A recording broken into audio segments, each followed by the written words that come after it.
Sahara సంస్థలో deposit చేసిన డబ్బును వినియోగదారులందరికీ ప్రభుత్వం ఏకకాలంలో చెల్లింపులు చేయాలని కోరారు. విజయనగరం జిల్లాలో సహారా ఇండియా సంస్థ కస్టమర్లు, ఏజెంట్లు ఆందోళన చేపట్టారు.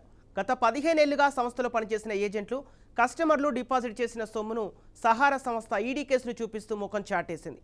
ఎంతో మంది తమ అవసరాల కోసం దాచుకున్న డబ్బును సంస్థ చెల్లించకపోవడంతో ఇబ్బంది పడుతున్నామని ఆవేదన వ్యక్తం చేస్తున్నారు.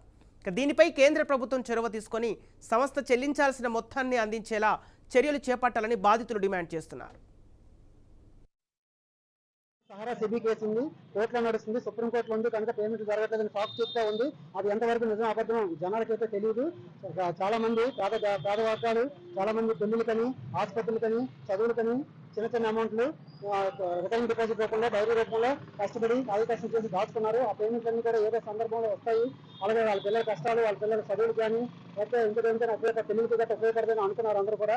కానీ తీరా చూస్తే ఆ టైం వచ్చేసరికి ఏ విధమైన పేమెంట్లు చేయకుండా సహారా బాండ్లు అనేక విధాలుగా రెన్యువల్ చేస్తూ సహారా సిబి కేసుని సాగ్గా చూపుతుంది. అది కేంద్ర రాష్ట్ర ప్రభుత్వాలు వెంటనే దీన్ని తక్షణం స్పందించి సహారా బాధ్యత న్యాయం చేయాలి.